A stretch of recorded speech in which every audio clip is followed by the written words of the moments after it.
नाज़रीन, chief justice of Pakistan ने Monday तक का टाइम क्यों दिया? इसके पीछे क्या मुहर्रकात थे? क्या पीछे कोई गिव एंड टेक हो रहा है, कोई बातचीत हो रही है? मंडे वाले दिन क्या नतीजा निकलेगा? सुप्रीम कोर्ट क्या ऐलान करने वाला है? ये हम बताएंगे आपको आज के प्रोग्राम में।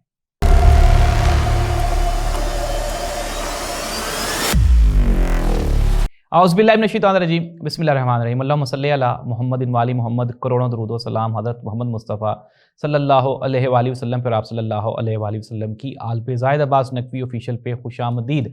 नाज़रीन, पाकिस्तान सुप्रीम कोर्ट ने चीफ जस्टिस ऑफ पाकिस्तान ने मंडे तक का टाइम दिया है सियासतदानों को।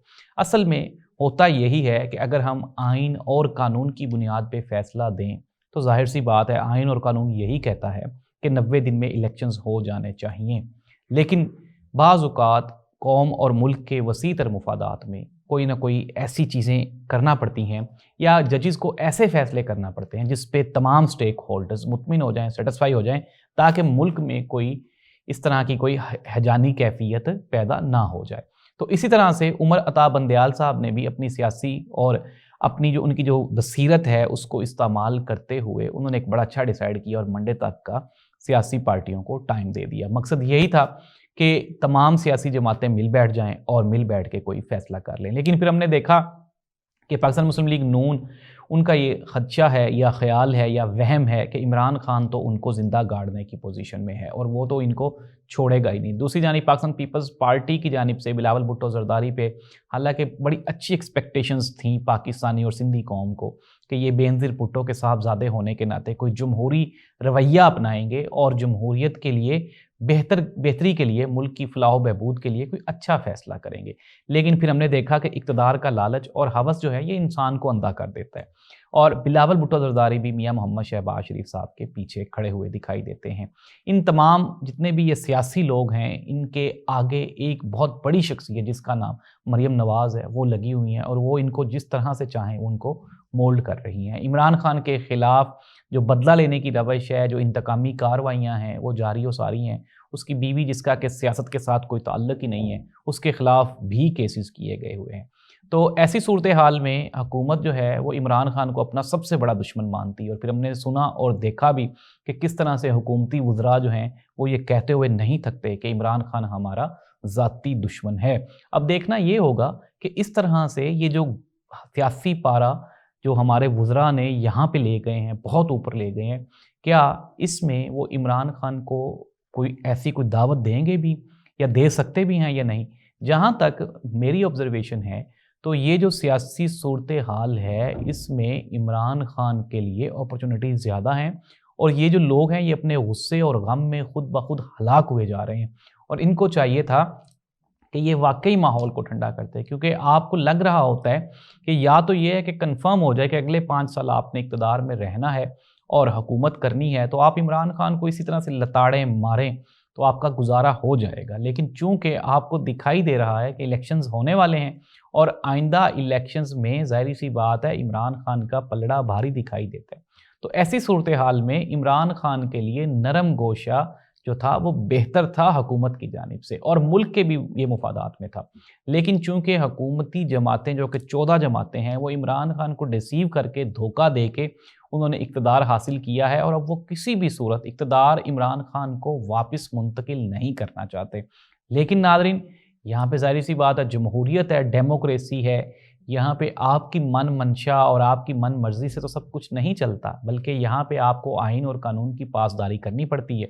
चाहे टूटा फूटा ही सही, लेकिन इस मुल्क में आइन और कानून मौजूद तो है, फिर जजेस भी हैं और इस मर्तबा एक मजबूत आसाब का जज जो है वो कुर्सी पे बैठा है और वो सारा केस सुन रहा है। तो ऐसी सूरत हाल में जब गेम आपके हाथ से निकल रही हो तो आपको ऑटोमेटिकली सियासी दर्जा हरारत कम करना पड़ता है। ये तो है मौजूदा सियासी सूरत हाल। हल क्या है? बेहतरीन हाल यही है कि पाकिस्तान पीपल्स पार्टी को एक जो है वो ब्रिज का काम करना चाहिए था इमरान खान और पाकिस्तान मुस्लिम लीग नून के दरमियान, और फिर ये सारे स्टेक होल्डर्स को चाहिए था कि ये बैठ जाते और बैठ के कोई बेहतर फैसला कर लेते। अगर अप्रैल में नहीं था तो अप्रैल से कोई 2, 4, 5, 10 दिन, 15 दिन लेट भी इलेक्शंस किया जा सकता था, वो भी अदालती हुक्म के साथ इसको आप लिंक्ड कर देते, ज्वाइंट कर देते, जोड़ देते। तो इस तरह से कोई बेहतरी मुमकिन थी। लेकिन اب چونکہ جب ایک بندہ وننگ پوزیشن پہ چلا جائے تو وہ بھی ظاہر سی بات ہے آپ کی باتیں نہیں مانے گا. وقتی طور پہ تو عمران خان پر سختی ہے، لیکن عمران خان کو یہ بھی نظر آ رہا ہے کہ یہی سختی اس کو الیکشن میں جتوا سکتی ہے، اور عمران خان بھی ڈٹے ہوئے ہیں اپنے اسی پوائنٹ پہ. حکومت بھی نہیں ہلنا چاہتی اور وہ بھی نہیں ہلنا چاہ رہے. ایسی صورتحال میں عدالت جو بھی فیصلہ کرے گی اس کے بعد عوام کو بیک اپ دینا پڑے گا اس فیصلے کو. عوام کی مرضی دیکھنا پڑے گی کہ عوام جو ہے وہ کیا چاہتی ہے. وقتی طور پہ پوری دنیا کے ماہرین یہی کہہ رہے ہیں کہ پاکستانی مسئلے کا واحد حل الیکشن اور الیکشن ہی ہیں. اگر الیکشن نہیں ہوتے تو یہ جو سیاسی بحران ہے یہ شدت اختیار کرتا جائے گا اور لڑائی جھگڑے مزید بڑھتے جائیں گے. اور پھر ہم نے دیکھا کہ کس طرح سے سینئر ترین جو سیاستدان ہیں، چاہے وہ پاکستان پیپلز پارٹی کے ہوں، نون لیگ کے ہوں یا پی ٹی آئی کے ہوں، وہ اس بات پہ قائم اور دائم ہیں کہ اگر آئین اور قانون کو نقصان پہنچا تو ملک کے لیے خطرہ بڑھ سکتا ہے. تو حالات کا تقاضا اور وقت کی جو نزاکت ہے وہ یہی ہے کہ آپ سمجھداری سے کام لیں، اور وہ لوگ جو کہ ابھی بالکل بھی طفل مکتب ہیں، جن کا سیاست سے کوئی تعلق ہی نہیں ہے، اگر انہوں نے کوئی سیاست کی بھی ہے تو نیگیٹیوٹی کی ہے، آپ ان کے شر سے بچیں اور ملک کو آنے والے جو چیلنجز ہیں ان سے نکالنے کے لیے ملک اور قوم کے اس مرتبہ ملک اور قوم کے واقعی وسیع تر مفاد میں کوئی فیصلہ کریں. اور بہتر یہی ہوگا کہ آپ الیکشنز ہونے دیں اور کروا دیں. جو پارٹی جیتے دوسری پارٹیوں کو چاہیے کہ وہ ایوان میں آ کے، پارلیمنٹ میں آ کے اس کا مقابلہ کریں. اور پھر عمران خان کو بھی یہی چاہیے کہ وہ آنے والے دنوں میں پاکستان کی اکانومی اور پاکستان کے معاشی حالات پہ توجہ دے، بجائے اس کے کہ دیکھ لیا ہم نے کہ جس طرح سے انہوں نے کیا نکال دیا. 10 مہینے میں انہوں نے اپنی ساری کی ساری جو سیاست تھی اس کو دفن کر دیا صرف اپنے غصے کی وجہ سے. اور یہ نقصان ہوا ہے موجودہ نون لیگ کا، پنجاب میں نقصان ہوا ہے. نون لیگ کا جو ووٹر تھا وہ نون لیگ سے دور ہو گیا. ایک وقت تھا جب پاکستان پیپلز پارٹی اور نون لیگ میں شدید دشمنی تھی اور دونوں کے ورکرز یہ چاہتے تھے کہ ان کو پھاڑ لو اور مار دو والی سچویشن آ جائے. لیکن تب حالات بہتر تھے، ملکی حالات بہتر تھے، عوام کے حالات بہتر تھے.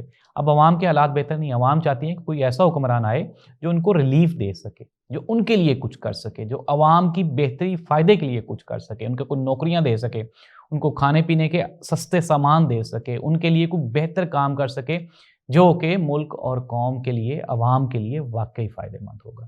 لیکن وقتی طور پہ کوئی بھی سیاستدان اس طرح سے اس طرف دھیان نہیں دے پا رہا. تو دیکھنا یہ ہوگا کہ آئندہ چند دنوں میں کیا یہ سیاسی جماعتیں سیاسی بلوغت کا مظاہرہ کرتے ہوئے ایک پلیٹ فارم پر اکٹھے بیٹھ کے الیکشنز کی تیاری کرتی ہیں، یا پھر ایسے ہی اپنا ٹانگا گھوڑا الگ الگ کھینچی رہتی ہیں اور ملک کا نقصان ہوتا رہے گا. اپنا اور اپنے سے منسلک تمام لوگوں کا خیال رکھیں اور خوش رہیں، محفوظ رہیں، کسی بھی ایسی ایکٹیویٹی میں نہ شامل ہوں جو آپ کے لیے یا آپ کے بچوں کے لیے نقصان دہ ہو. اپنے میزبان زاہد عباس نقوی کو اجازت دیں. انشاءاللہ اگلے پروگرام میں دوبارہ ملاقات ہوگی. اللہ